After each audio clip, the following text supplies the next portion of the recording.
Hello everyone, welcome back to the channel. दोस्तों, आज हम लोग जीएसटी पढ़ने वाले हैं। तो बिना टाइम वेस्ट किए चीज़ों को शुरू करते हैं। ठीक है, देखो, जीएसटी का मतलब क्या होता है। जीएसटी का अगर हम सिंपल मतलब देखें तो जी stands for goods, S stand for services and T stands for tax. तो जीएसटी का मतलब होता है गुड्स एंड सर्विसेज टैक्स, एक ऐसा टैक्स जो गुड्स एंड सर्विसेज पर लग रहा है। ठीक है, अब गुड्स क्या है, सर्विसेज क्या है, ये बात की चीज है। पहले हम ये सीखते हैं कि ये टैक्स क्या होता है। ठीक है, तो देखो क्या होता है। किसी भी कंट्री के जो सिटीजन्स होते हैं वो अपनी गवर्नमेंट को बहुत सारी पेमेंट करते हैं। कुछ पेमेंट का उसको डायरेक्ट बेनिफिट मिलता है और कुछ पेमेंट का उन्हें कोई भी बेनिफिट नहीं मिलता। तो क्या होता है, सिटीजन्स अपनी गवर्नमेंट को बहुत सारी पेमेंट करते हैं। कुछ पेमेंट का उन्हें डायरेक्ट बेनिफिट मिल जाता है और कुछ पेमेंट का उन्हें कोई बेनिफिट नहीं मिलता। जिन पेमेंट्स का उन्हें डायरेक्ट बेनिफिट मिलता है उसको हम लोग फीस का नाम देते हैं, और जिन बेनिफिट्स का या जिन पेमेंट्स का उन्हें कोई बेनिफिट नहीं मिलता उसको हम लोग टैक्स बोलते हैं। मेरी बात समझ में आई? तो एक सिटीजन बहुत सारी पेमेंट करता है गवर्नमेंट को। जिन पेमेंट का उसको डायरेक्ट बेनिफिट या कुछ सर्विस गवर्नमेंट से मिलती है उसको हम लोग फीस का नाम देते हैं, और जिन पेमेंट्स का उसे कोई बेनिफिट नहीं मिलता उसे हम टैक्स का नाम देते हैं। मैं आपको इसके कुछ एग्जांपल दे देता हूं। जैसे हमने पासपोर्ट के लिए पेमेंट करी तो हमें पासपोर्ट की सर्विस मिल जाएगी। हमने डीएल के लिए पेमेंट करी, हमने गवर्नमेंट की स्कूल फीस भरी है, हमने हॉस्पिटल्स की फीस भरी है, हमने कोर्ट की फीस भरी है। तो ये सारी पेमेंट अगर आप देख रहे हैं तो इसके बदले हमें कोई ना कोई बेनिफिट या सर्विसेज गवर्नमेंट प्रोवाइड कर रही है। तो इसको हम लोग क्या बोल देते हैं, फीस बोल देते हैं। जिन पेमेंट के बदले हमें कोई डायरेक्ट बेनिफिट या सर्विस मिलती है उसको हम लोग बोल देते हैं फीस। और बहुत सारी पेमेंट हमारी ऐसी होती हैं जिनके बदले हमें कोई भी बेनिफिट या सर्विस नहीं मिलती, उसको हम लोग क्या बोल देते हैं, टैक्स। तो टैक्स क्या हुआ, compulsory payment to the government, जिसके बदले सिटीजन्स को कोई भी बेनिफिट या सर्विस रिटर्न में नहीं मिली। पढ़ो, a compulsory payment to the government without any direct specific benefit in return. तो यार ऐसी पेमेंट हम करते ही क्यों हैं, हम गवर्नमेंट को वो पेमेंट क्यों कर रहे हैं जिसके बदले हमें कोई भी बेनिफिट नहीं मिल रहा। तो यार देखो, बहुत सारी चीजें गवर्नमेंट हमारे लिए करती है। गवर्नमेंट हमें बहुत सारी सर्विसेज फ्री ऑफ कॉस्ट देती है। हमें रोड बनवा के देती है, हमें ब्रिजेस बनवा के दे रही है, हमारे लिए उसने पार्क्स बनवा रखे हैं, वो हमारी सेफ्टी को इंश्योर करता है। ठीक है, और वो हमारे को हेल्थ एंड एजुकेशन बेनिफिट्स देता है। बहुत सारी चीजें वो फ्री ऑफ कॉस्ट करता है। इन चीजों को करने के लिए पैसा कहां से आएगा, समझ रहे हो? अरे पैसा कहां से आएगा, तो पैसा वो सिटीजन्स हम लोग देते हैं। ठीक है जी, इतनी बात समझ में आ गई। तो क्रक्स क्या हुआ, सिटीजन्स गवर्नमेंट को बहुत सारी पेमेंट करते हैं, वो पेमेंट जिसके बदले उसे कोई भी बेनिफिट नहीं मिलना उसको हम लोग क्या बोल देते हैं, टैक्स। उसको हम लोग क्या बोल देते हैं, टैक्स। अब बताओ, क्या गवर्नमेंट के पास ये राइट है कि वो लोगों से टैक्स ले सके? तो कॉन्स्टिट्यूशन ऑफ इंडिया, हाँ बिल्कुल उसके पास ये राइट है। कॉन्स्टिट्यूशन ऑफ इंडिया ने उसको ये राइट दिया हुआ है। क्या राइट दिया हुआ है? आर्टिकल 265 अगर आप पढ़ेंगे तो वो गवर्नमेंट को ऑथराइज करता है, उसको पावर देता है कि वो लोगों से टैक्स ले सकती है। क्या लिखा हुआ है 265 के अंदर? उसमें ये लिख रखा है कि कोई भी टैक्स लगाया या कलेक्ट नहीं किया जाएगा एक्सेप्ट अथॉरिटी ऑफ लॉ। मतलब कोई भी टैक्स गवर्नमेंट के अलावा कोई आपसे नहीं ले सकता। तो गवर्नमेंट के पास ही पावर है आपसे टैक्स लेने की। जो कुछ भी होगा वो लॉ के अकॉर्डिंग होगा, मतलब उसके लिए गवर्नमेंट को कोई लॉ बनाना पड़ेगा। जैसे उसको इनकम टैक्स लेना है तो उसके लिए लॉ बना रखा है, इनकम टैक्स एक्ट। उसको जीएसटी लेना है तो जीएसटी एक्ट। तो आर्टिकल में ये लिखा हुआ है कि गवर्नमेंट के पास ये पावर है कि वो टैक्स लगा और कलेक्ट कर सकती है, लेकिन वो आपसे ऐसे ही नहीं लेगी, पहले उसको उसके लिए प्रॉपर लॉ बनाना पड़ेगा। जो कुछ भी होगा वो लॉ के अकॉर्डिंग होगा, और अगर ऐसा नहीं हुआ तो जो कुछ भी उसने आपसे पैसा लिया है वो रिफंड करना पड़ जाएगा। पढ़ लो, आर्टिकल 265 में क्या लिखा हुआ है, no tax shall be levied or collected except by the authority of law. तो कोई भी टैक्स अथॉरिटी ऑफ लॉ के अलावा ना आपसे लेगा ना आप पे लगाया जाएगा। अगर जो कुछ भी होगा वो सब कैसा होगा, in accordance with the law. Proper law के हिसाब से होगा। और लॉ कहां बनता है? पार्लियामेंट में बनता है। तो जो कुछ भी होगा वो लॉ के हिसाब से होगा, और अगर इसके अलावा कुछ भी हुआ, कुछ पैसा आपसे लिया गया, तो वो रिफंड करना पड़ जाएगा। ये बात समझ में आई? तो गवर्नमेंट के पास प्रॉपर ये पावर होती है, जो उसको कहां से मिली है? कॉन्स्टिट्यूशन से मिली है। ठीक है, अब देखो टैक्स ना दो तरीके के होते हैं, एक होता है डायरेक्ट टैक्स और एक होता है इनडायरेक्ट टैक्स। तो टैक्स की दो टाइप्स होती हैं, एक डायरेक्ट टैक्स और एक इनडायरेक्ट टैक्स। ठीक है, तो डायरेक्ट टैक्स क्या होता है? देखो, अब सपोज इस बंदे ने इनकम कमाई 1 करोड़ रुपए की, तो इस इनकम के ऊपर उसको टैक्स पे करना पड़ेगा। तो क्या ये बंदा अपने इस 1 करोड़ के ऊपर जो इसको टैक्स बन रहा है, वो किसी और से कह सकता है कि तू पे कर दे उसको? मतलब इसके ऊपर टैक्स लग रहा है, तो क्या ये पेमेंट के लिए किसी और से बोल सकता है? नहीं बोल सकता। भाई इसने इनकम कमाई है, इसके इनकम पे टैक्स कोई और क्यों भरेगा? जब इनकम इसने कमाई है तो टैक्स भी तो यही भरेगा ना।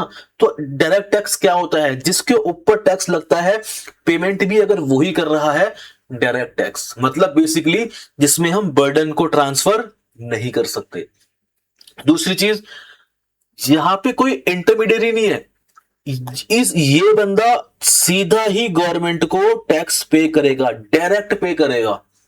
ठीक है, मेरे ऊपर टैक्स लगा, मुझे ही पे करना है, और मैं सीधा गवर्नमेंट को पे करूंगा डायरेक्ट टैक्स। ठीक है जी।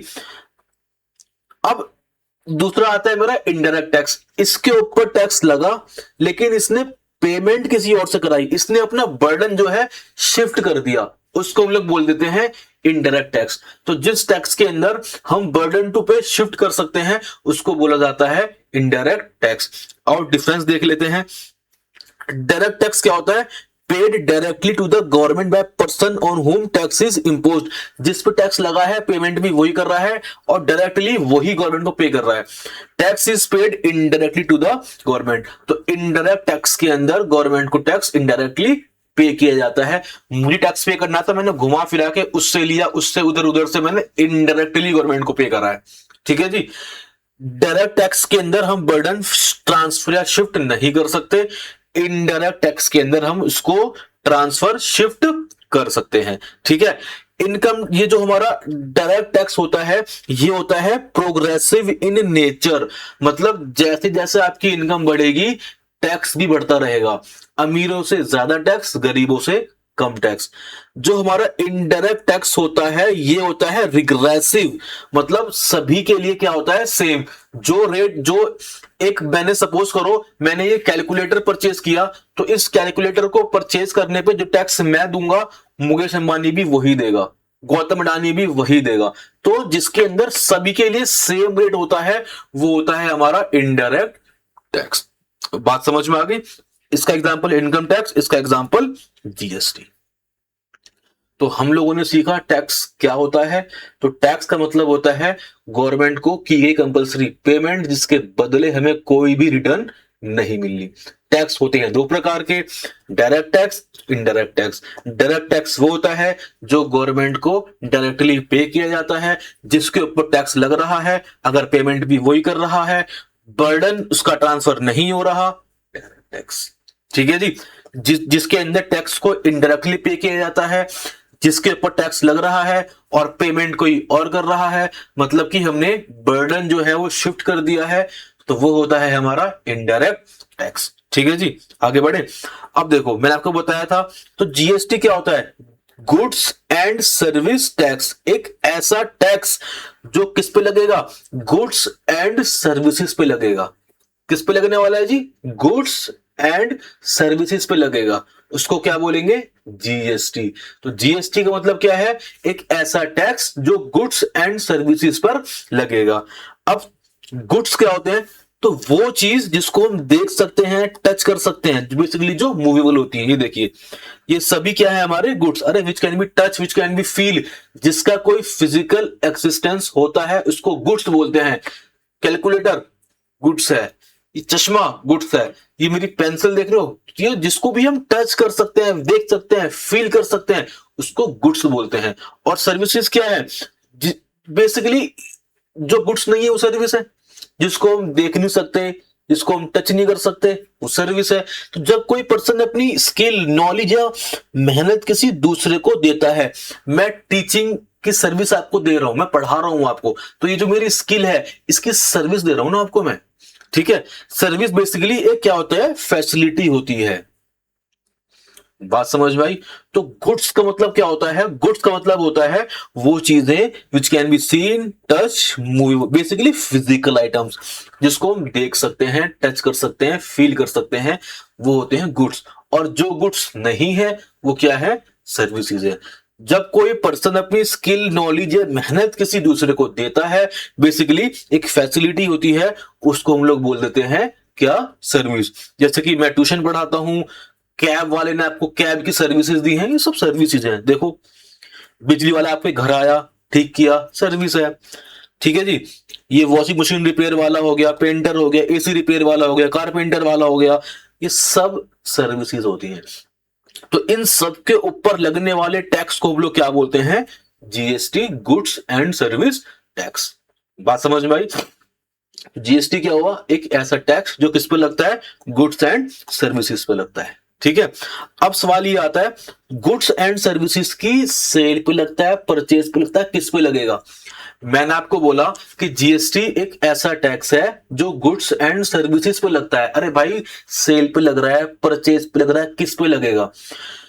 तो भाई इसका सवाल है, वो लगता है ना सेल पे ना परचेज पे, वो लगता है सप्लाई पे। वो किस पे लगता है, सप्लाई पे। तो जो जीएसटी है वो किस पे लगता है बच्चों, वो लगता है सप्लाई पे। वो सेल परचेज पे डायरेक्टली नहीं लगता, सेल परचेज पे वो डायरेक्ट नहीं लगता, वो किस पे लगता है, वो लगता है supply of goods and services. तो जीएसटी किस पे लग रहा है, वापस से लिख देते हैं, सप्लाई। जीएसटी किस पे लगता है, सप्लाई पे। जीएसटी किस पे लगता है, सप्लाई। अब ये सप्लाई क्या होता है, तो जब कोई पर्सन गुड्स या सर्विसेज प्रोवाइड करता है, उसको बोलते हैं सप्लाई। जब कोई पर्सन गुड्स या सर्विसेज प्रोवाइड करता है, उसको हम लोग क्या बोलते हैं, सप्लाई बोलते हैं। मैंने क्या बोला, एक ऐसा टैक्स जो किस पे लगता है, गुड्स एंड सर्विसेज पे लगता है। अब गुड्स एंड सर्विसेज की किस पे लगेगा, सेल पे, परचेज पे, किस पे, तो वो लगता है गुड्स एंड सर्विसेज की सप्लाई पे। सप्लाई क्या होता है, जब कोई बिजनेस या कोई भी पर्सन गुड्स या सर्विसेज किसी को प्रोवाइड कराता है। मैंने कैलकुलेटर किसी दूसरे को दिया, मतलब मैंने उसको प्रोवाइड कराया, दिस इज सप्लाई। मैंने पेन किसी को बेच दिया, दिस इज सप्लाई। तो प्रोवाइड कराना क्या है, सप्लाई है, ठीक है। देखो, जैसे एक मोबाइल शॉप वाले ने कस्टमर को मोबाइल बेचा 20,000 का, this is supply. Cab driver ने ट्रैवलिंग सर्विस दी, दिस इज सप्लाई। एक रेस्टोरेंट वाले ने बर्गर प्रोवाइड किया, दिस इज सप्लाई। तो जब कोई बिजनेस या कोई पर्सन गुड्स या सर्विसेज प्रोवाइड करता है, उसको हम लोग सप्लाई बोलते हैं। बात समझ में आई कि नहीं आई। जीएसटी किस पे लगता है, supply of goods and services पे। सप्लाई मतलब जब कोई बिजनेस या पर्सन गुड्स या सर्विसेज को प्रोवाइड करता है, उसको हम लोग क्या बोल देते हैं, सप्लाई बोल देते हैं, ठीक है। ये कुछ मैंने आपको एग्जांपल दिए। अब देखो, सप्लाई एक बहुत बड़ी टर्म है, एक समंदर है जिसके अंदर बहुत सारी चीजें आती हैं। Sale is a part of supply, sale is only one type of supply. मेरी बात समझ में आई। तो सप्लाई के, एक सप्लाई बहुत बड़ा समंदर है जिसके अंदर बहुत सारी चीजें हैं। गवर्नमेंट ने एक लिस्ट दे रखी है, बोला ये चीजें हैं जिसको हम क्या बोलेंगे, अगर इसमें से आप कुछ भी करोगे उसको हम सप्लाई मान लेंगे। फिर बात समझ में आई। गवर्नमेंट ने आपको एक लिस्ट दे रखी है और ये बोला हुआ है कि इसमें से आप कुछ भी करते हो, ये कुछ भी आपने किया तो उसको हम सप्लाई मान लेंगे और आपसे जीएसटी लेंगे। बात समझ में आई। तो सप्लाई क्या है, एक बहुत बड़ा समंदर है। उस समंदर के अंदर सेल एक छोटा सा हिस्सा है। तो एक लिस्ट हमें दे रखी है गवर्नमेंट ने, उसमें यह बोला हुआ है कि ये चीज आप करोगे तो उसको हम सप्लाई मान लेंगे और आपसे हम जीएसटी ले लेंगे। वो लिस्ट देखते हैं क्या है। तो गवर्नमेंट ने बोला है कि सुनो, सप्लाई के अंदर सेल भी आएगी, ट्रांसफर भी आएगी, बार्टर भी आएगा, एक्सचेंज भी आएगा, लाइसेंस भी आएगा, रेंटल भी आएगा और लीज और डिस्पोजल भी आएगा। तो ये सारी चीजें हैं, गवर्नमेंट ने बोला कि सुनो ये सारी चीजें हैं, अगर आप इनमें से कोई भी एक चीज करोगे उसको हम सप्लाई मान लेंगे और उस पर जीएसटी आपसे हम ले लेंगे। गवर्नमेंट ने क्या बोला, फिर से सुनो, गवर्नमेंट ने ये बोला कि इनमें से आप कोई भी एक चीज करोगे तो उसको हम सप्लाई मान लेंगे और आपसे जीएसटी हम फिर लेंगे। आप देखो, sale, transfer, barter, exchange, rental, lease, license, disposal, ये सब सप्लाई होती है। इनमें से आप कुछ भी करोगे वो सप्लाई है। मैंने आपसे कहा था ना, सप्लाई एक समंदर है, सेल उसमें से एक छोटा सा पार्ट है। ठीक है, अब देखते ये समझते हैं कि ये चीजें होती क्या है। मैंने एक कार बेची, बी को, सेल है। ठीक है, एक ब्रांच दूसरे ब्रांच को अपना सामान भेज रहा है, ट्रांसफर है। ठीक है, मैंने बाइक दी, बदले में कार ले ली, गुड्स के बदले गुड्स, बार्टर। बात समझ में आई। मैंने आईफोन 15 प्लस 20,000 रुपए देके आईफोन 70 परचेज कर लिया, दिस इज एक्सचेंज। मैंने कोई मशीन रेंट पे दे रखी है, दिस इज रेंटल। मैंने अपना कोई लैंड लीज पे दे रखा है, दिस इज कॉल्ड लीज। अब रेंट और लीज में फर्क क्या है, तो रेंट जो होता है वो शॉर्ट टर्म के लिए हम देते हैं, बेसिकली 11 महीने के लिए देते, 11-12 महीने के लिए। अगर 12 महीने से ज्यादा का हो रहा है, एक्सीड कर रहा है, वो लीज बन जाता है। ठीक है, बेसिकली लंबे समय के लिए 10 साल, 20 साल, 50 साल, 100 साल लीज। ठीक है, होता ये भी रेंट पर है, लेकिन फर्क क्या है, 10 साल, 20 साल, 100 साल तक के लिए बंदे लीज पे दे देते हैं, उसको लीज बोला जाता है। ठीक है, लाइसेंस क्या है, XYZ कंपनी ने अलाउ कर दिया है अपना सॉफ्टवेयर यूज करने के लिए, कोई भी उसका कोई पेटेंट था वो यूज करने के लिए उसको अलाउ कर दिया है, लाइसेंस। जैसे कि टैली, ठीक है, टैली अपना सॉफ्टवेयर आपको अलाउ करने के लिए दे देता है, तो उसको भी सप्लाई मान ली जाती है और जीएसटी चार्ज उस पर कर लिया जाता है। डिस्पोजल, मेरे पास कोई एक ओल्ड मशीन थी, उसको मैंने अब स्क्रैप में बेच दिया है, तो इस ट्रांजैक्शन को भी सप्लाई माना जाएगा। तो बात समझ में आई। गवर्नमेंट ने बोला ये कुछ भी आप करोगे उसको हम लोग सप्लाई मान लेंगे और आपसे जीएसटी ले लेंगे। तो अब देखो, जो मैंने आपसे सवाल पूछा था कि भाई ये बताओ कि सप्लाई किस पे लगेगा, सेल पे लगेगा, परचेज, तो मैंने क्या बोला था, इन पे वो डायरेक्टली नहीं लगेगा, सप्लाई पे लगता है। जीएसटी किस पे लगता है, सप्लाई पे लगता है। और सप्लाई क्या होता है, जब कोई बिजनेस गुड्स या सर्विसेज प्रोवाइड कराता है इन द फॉर्म ऑफ ये है सप्लाई की form, sale, transfer, barter, exchange, license, rental, lease और डिस्पोजल। मेरी बात समझ में आई कि नहीं आई। तो गवर्नमेंट ने ये लिस्ट हमें दे दी, बता दिया कि ये चीजें हैं सप्लाई के फॉर्म, इनमें से आप कोई भी चीज करोगे उसको हम सप्लाई मान लेंगे और आपसे हम लोग जीएसटी ले लेंगे। ठीक है, अब आगे बढ़ते हैं। देखो क्या होता है, जीएसटी के अंदर कुछ टर्म्स होती हैं। यहां पे सेलर परचेसर वर्ड हम यूज नहीं करते। ये बंदा जो सप्लाई करता है उसको हम लोग बोलते हैं सप्लायर। ठीक है, सपोज मैंने लैपटॉप बेचा, मैंने मोबाइल बेचा या मैंने सप्लाई करी, तो मैं कौन होता हूं, सप्लायर।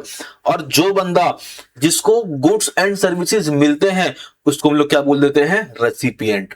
तो यहां पे दो वर्ड्स यूज होते हैं, सप्लायर और रेसिपिएंट। जो सप्लाई करता है सप्लायर, और जिसको गुड्स एंड सर्विसेज मिलते हैं उसको हम लोग क्या बोल देते हैं, रेसिपिएंट। बात समझ में आई। अब देखो, सप्लाई होती है दो प्रकार की, एक होती है इंट्रास्टेट, एक होती है इंटरस्टेट। इंट्रास्टेट और इंटरस्टेट, पहले हम सीख लेते हैं इंट्रास्टेट। ये एक सप्लायर है, ये रेसिपिएंट है। जब ये दोनों ही सेम स्टेट के हैं, मैंने ए को सामान बेचा, मैं भी दिल्ली का हूं, वो भी दिल्ली का है, मतलब मेरा ऑफिस भी दिल्ली में है, उसको ऑफिस भी दिल्ली में है, तो इसको हम लोग बोल देते हैं इंट्रा स्टेट, मतलब with in the same state. जब सप्लाई एक ही स्टेट के अंदर की जाती है उसको बोला जाता है intra state, with in the state, ठीक है। जैसे कि मैं भी दिल्ली का हूं, वो भी दिल्ली का है, मेरा ऑफिस भी मुंबई में है, उसका भी मुंबई में है। तो जब दोनों का ही प्लेस ऑफ बिजनेस एक ही स्टेट में होता है और उसी स्टेट के अंदर सप्लाई की जाती है, उसको बोला जाता है इंट्रा स्टेट सप्लाई, ठीक है। अगला क्या है, इंटर स्टेट सप्लाई। जब सप्लायर और रेसिपिएंट दोनों का ही प्लेस ऑफ बिजनेस अलग अलग स्टेट में होता है, उसको हम लोग बोल देते हैं इंटर स्टेट सप्लाई। मैंने सामान बेचा, मैं दिल्ली का हूं, मैंने सामान बेचा मुंबई में, this is called inter state supply. जहां पे दो स्टेट इन्वॉल्व हो जाते हैं, उसको बोला जाता है इंटर स्टेट सप्लाई, ठीक है जी। अब ध्यान से समझना, जीएसटी के अंदर ना सेल या परचेस वर्ड यूज नहीं होता। जब जब हम परचेज करते हैं, हम सामान खरीदते हैं, when we make any purchase we don't use the word purchase, rather we use the term inward supply. Goods and services जब हम परचेज करते हैं तो हमारा सामान बिजनेस के अंदर आता है ना, इनवर्ड सप्लाई। और जब जब हम सेल करते हैं तो हम सेल वर्ड यूज नहीं करते, हम क्या वर्ड यूज करते हैं, आउटवर्ड सप्लाई। इतनी बात समझ में आ गई। जब जब हम अपने जीएसटी के अंदर परचेज करते हैं तो हम परचेज वर्ड यूज नहीं करते, हम क्या वर्ड यूज करते हैं, इनवर्ड सप्लाई। इनवर्ड बिजनेस के अंदर आ रहा है, इनवर्ड सप्लाई। और जब जब हम सेल करते हैं मतलब हमारा गुड्स बाहर जा रहा है, आउटवर्ड सप्लाई, ठीक है जी। इतनी बात समझ में आ गई। चलो आगे बढ़ते हैं। अब देखो फ्लो क्या होता है। एक कस्टमर जो है वो शॉप पे जाता है, कुछ भी खरीदता है, उसने लैपटॉप परचेज किया, कुछ भी परचेज किया, कुछ भी परचेज करता है, वो पेमेंट देता है, जीएसटी देता है, ठीक है, और भैया पेमेंट कर देता है। बेसिकली ये जो बंदा है, शॉपकीपर है, ये दो चीज लेता है उससे, एक तो सामान के पैसा और जीएसटी, और कस्टमर पेमेंट कर देता है, ठीक है जी। अब सवाल ये है कि जो जीएसटी का मतलब ये जीएसटी मिलता किसको है। जैसे कि मैं यहां पे दुकान पे गया था, मैंने दुकान वाले से लैपटॉप लिया और उसको मैं 1 लाख प्लस जीएसटी देकर आया, तो ये जो जीएसटी है ये किसको मिलेगा, किसके हिस्से में जाएगा, मतलब ये स्टेट के पास जाएगा या सेंटर के पास जाएगा। जब जब मैं स्टेट बोलूंगा आप समझ जाना, स्टेट या यूनियन टेरिटरी, किसके हिस्से में जाएगा, तो भैया ये दोनों को मिलता है। जो जीएसटी हम दे के आते हैं ये दोनों को मिलता है, स्टेट को भी मिलेगा और सेंटर को भी मिलेगा। बात समझ में आई, ये स्टेट को भी मिलेगा और सेंटर को भी मिलेगा। क्या मैंने बोला क्या है, समझ में आया। मैं ये कह रहा हूं भाई सुनो, जब हम कस्टमर जो है शॉपकीपर के पास जाते हैं और कोई भी सामान लेके आते हैं तो हम दो चीज देके आते हैं। एक तो हम देके जाते हैं उस चीज का प्राइस, और एक हम देके आते हैं जीएसटी। ये सपोज कैलकुलेटर जो है वो 10 रुपए का है, तो मैं सामने वाले बंदे को 10 रुपए प्लस जीएसटी दे के आऊंगा। सपोज 2 रुपए हमारा जीएसटी बना है तो मैं उसको दे के आऊंगा 12 रुपए, जिसमें से 10 रुपए मेरे कैलकुलेटर के हैं और 2 रुपए क्या है, जीएसटी के। तो मैं आपसे ये कह रहा हूं कि ये जो 2 रुपए जीएसटी के हैं ये किसको मिलेगा, ये सेंटर को मिलेगा या स्टेट को मिलेगा, इसका बंटवारा कैसे होगा, तो इसका आंसर है कि ये दोनों को मिलेगा, सेंटर को भी मिलेगा, स्टेट को भी मिलेगा। कैसे मिलेगा वो सीखेंगे, बट अभी सिर्फ इतना समझ लो कि ये जो जीएसटी हम लेते हैं या जो हम देते हैं ये दोनों को मिलता है, ये स्टेट को भी मिलता है और सेंटर को भी मिलता है, ठीक है। अब देखो जीएसटी जो सेंट्रल गवर्नमेंट के पास जाता है, बेसिकली जो सेंट्रल गवर्नमेंट को जाता है, जिसको हम बोलते हैं central goods and service tax, उसको बोला जाता है सीजीएसटी। जीएसटी का वो हिस्सा जो सेंट्रल गवर्नमेंट के पास जाता है उसको बोला जाता है सीजीएसटी। सीजीएसटी मतलब central goods service tax. GST का वो हिस्सा जो सेंट्रल गवर्नमेंट के पास जा रहा है, जीएसटी का वो हिस्सा जो स्टेट गवर्नमेंट के पास जा रहा है, उसको हम लोग क्या बोल देते हैं, एसजीएसटी। एस मतलब स्टेट, तो वो हिस्सा जो स्टेट गवर्नमेंट के पास जा रहा है उसको बोला जाता है एसजीएसटी। और जीएसटी का वो हिस्सा जो केवल किसके पास जा रहा है, सेंटर के पास जा रहा है, उसको भी हम लोग क्या बोल देते हैं, आईजीएसटी। अभी सीजीएसटी क्या है, एसजीएसटी क्या है, आईजीएसटी क्या है, अभी बताऊंगा आपको, बट अभी ये समझ लो कि सीजीएसटी वो हिस्सा है जो सेंटर के पास जा रहा है, वो हिस्सा है जो सेंटर के पास। अब देखो इसमें क्या है, आईजीएसटी का मतलब ये होता है वो जो कलेक्ट, जो पूरे सपोज 100 रुपए जीएसटी है तो उसको कलेक्ट तो करेगी कौन, सेंट्रल गवर्नमेंट, लेकिन अपना हिस्सा रख के वो आगे बांट देती है। ठीक है, वो हिस्सा जो पूरा सेंट्रल को मिलता है, वो हिस्सा जो पूरा स्टेट को मिलता है। मैं आपको समझाता हूं ये चीज। जैसे सपोज करो आपका जीएसटी बना 10 रुपए, तो इस 10 रुपए में से 5 गए सेंट्रल गवर्नमेंट के पास, 5 गए स्टेट गवर्नमेंट के पास, सीजीएसटी, एसजीएसटी। ठीक है, अब आईजीएसटी क्या होता है, ये 10 के 10 रुपए पहले सेंटर के पास जाते हैं। ठीक है, 10 के 10 रुपए सेंट्रल गवर्नमेंट के पास जाते हैं, कलेक्ट सेंट्रल गवर्नमेंट करती है, फिर वो क्या करती है, अपना हिस्सा रख के अपने 5 रुपए वो अपने पास रखती है और 5 रुपए वो ट्रांसफर कर देती है। यहां पे देखो, इधर डायरेक्टली 5 रुपए सेंटर को जा रहे हैं, 5 रुपए स्टेट को जा रहे हैं। ठीक है, इधर क्या हो रहा है, 10 के 10 रुपए सेंटर के पास जा रहे हैं, लेकिन वो अपना हिस्सा रख के फिर आगे ट्रांसफर कर देती है, उसको बोला जाता है आईजीएसटी। ये मेरी बात समझ में आई कि नहीं आई, कंफ्यूज तो नहीं हुए? मैं फिर से बताता हूं।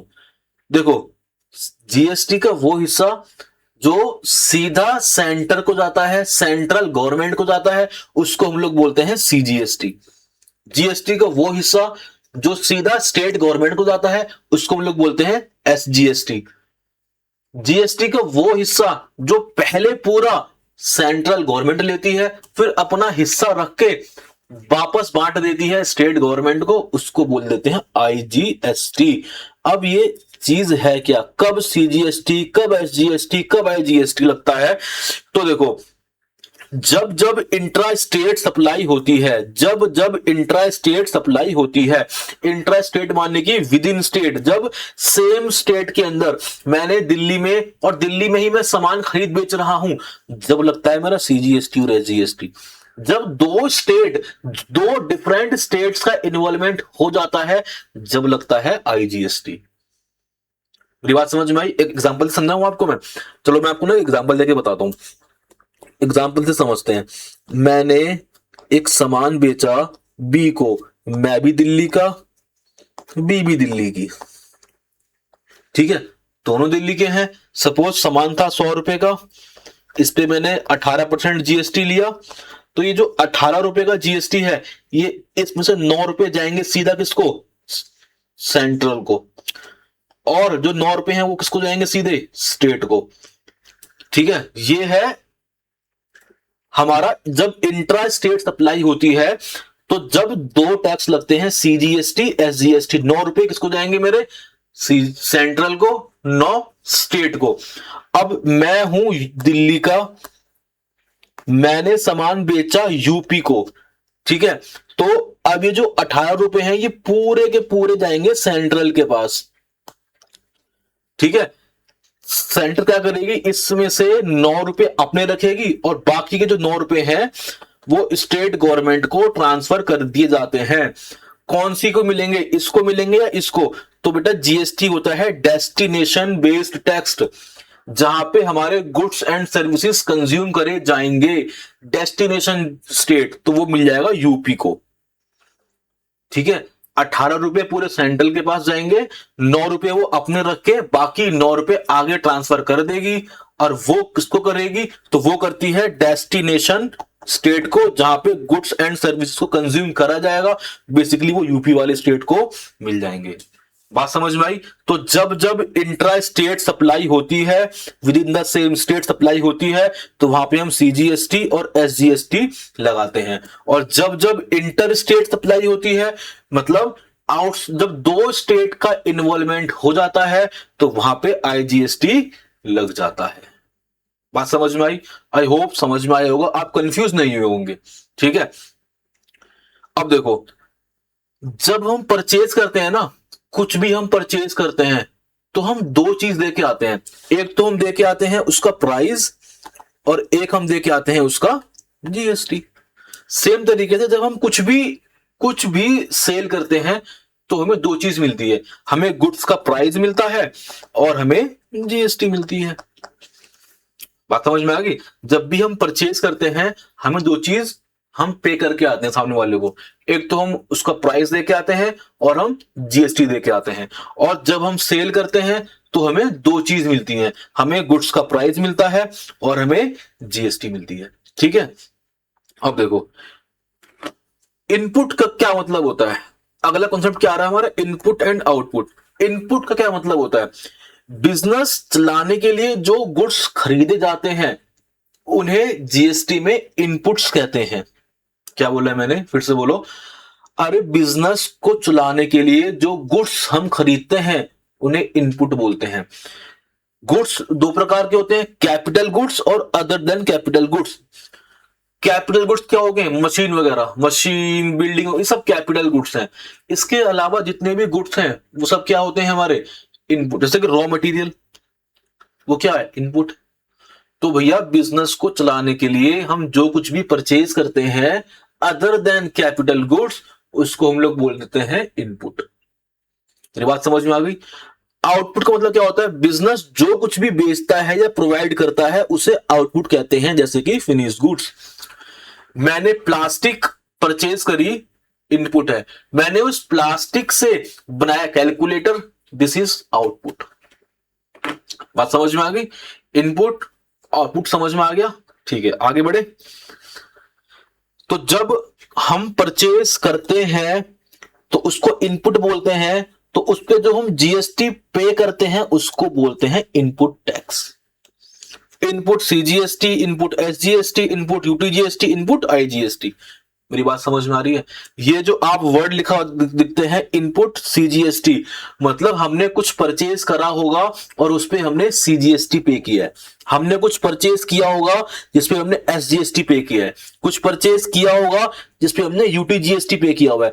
अब यूटीजीएसटी मतलब क्या होता है, यूनियन टेरिटरी। ठीक है, इनपुट हमने कुछ परचेज किया होगा जिसपे हमने आईजीएसटी पे किया हुआ है। और जब हम गुड्स एंड सर्विसेज को सेल करते हैं उसको बोलते हैं आउटपुट। इस पे हमें जीएसटी मिलता है, उसको हम क्या बोल देते हैं, आउटपुट टैक्स, आउटपुट सीजीएसटी। हमने सेल करी होगी तो हमें सीजीएसटी मिला, हमने सेल करी होगी तो हमें एसजीएसटी मिला, हमने सेल करी होगी हमें आईजीएसटी मिला, हमने सेल करी होगी हमें यूटीजीएसटी मिला। मेरी बात समझ में आई। मैं फिर से बता देता हूं, बिजनेस को चलाने के लिए हम जो कुछ भी परचेज करते हैं अदर देन कैपिटल गुड्स उसको बोला जाता है इनपुट। और जब हम इनपुट को परचेज करते हैं उसके ऊपर हम लोग टैक्स जो पे करते हैं उसको बोल देते हैं हम इनपुट टैक्स। ठीक है, और जो जब इन गुड्स एंड सर्विसेज को हम सेल करते हैं उसको बोल देते हैं आउटपुट। और उस सेल के ऊपर जो हमें जीएसटी मिलता है, जो जीएसटी हम कलेक्ट करते हैं उसको हम लोग क्या बोल देते हैं, आउटपुट टैक्स। बात समझ में आ गई, आगे बढ़े।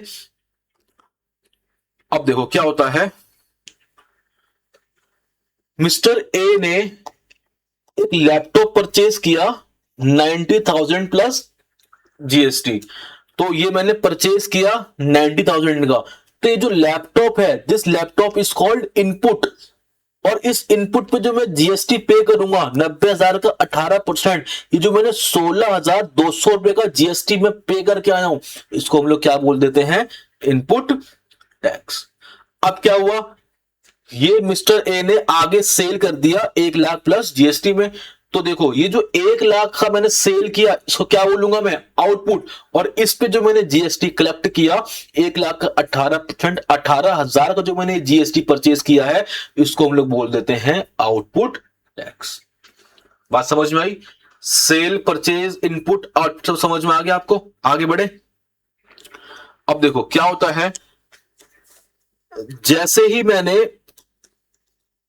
ये परचेज किया, जैसे सुनो, जैसे मैंने ये सेल करी, जैसे मैंने ये सेल करी और मैंने सामने वाले बंदे से 18,000 रुपए का जीएसटी लिया, तो गवर्नमेंट मेरे को बोलेगी कि सुन 18,000 रुपए का जीएसटी पे कर दे। तो तुरंत गवर्नमेंट क्या बोलेगी, मुझसे 18,000 रुपए लेने हैं। जैसे ही मैं सेल करता हूं उस सेल पे जो मुझे जीएसटी कलेक्ट होता है, जो मुझे मिलता है, वो मेरी लायबिलिटी होती है, वो मुझे गवर्नमेंट को पे करना होता है। जैसे ही मैंने ये सेल करी 18,000 रुपए का मुझे जीएसटी मिला, गवर्नमेंट ने बोला ये 18,000 रुपए का जीएसटी मुझे पे कर दो, तो गवर्नमेंट अपनी किताबों में मुझे दिखा देगी कि मुझसे 18,000 रुपए लेने हैं। ठीक है, लेकिन भाई जब मैंने सामान खरीदा था तो मैंने ये टैक्स दे भी तो रखा है ना। तो मैं गवर्नमेंट से ये बोलूंगा कि गवर्नमेंट मैंने तो ऑलरेडी 16,200 का टैक्स पे कर चुका हूं। जब मैंने ये लैपटॉप परचेज किया था तो मैंने परचेज करते टाइम जीएसटी पे किया था। तो गवर्नमेंट बोलेगी ओके पे कर दो रिमेनिंग बैलेंस। तो 18,000 रुपए गवर्नमेंट को लेने थे, 16,200 रुपए मैं पहले दे चुका हूं। तो जो बैलेंस है 1,800 रुपए, अब वो मैं गवर्नमेंट को कैश में पे कर दूंगा। मेरी बात समझ में आई कि नहीं आई? तो इस चीज को हम लोग बोल देते हैं आईटीसी। इसको हम लोग क्या बोल देते हैं? आईटीसी। तो जब जीएसटी की पेमेंट होती है वो दो प्रकार से होती है, आईटीसी और कैश। सेट ऑफ जो हुआ, सेल किया 18,000 का, जीएसटी बना, परचेज किया, उस पे 16,200 का मैंने पे कर रखा था तो सेट ऑफ कर दिया, इसी को हम लोग बोला जाता है आईटीसी। बात समझ में आई? तो देखो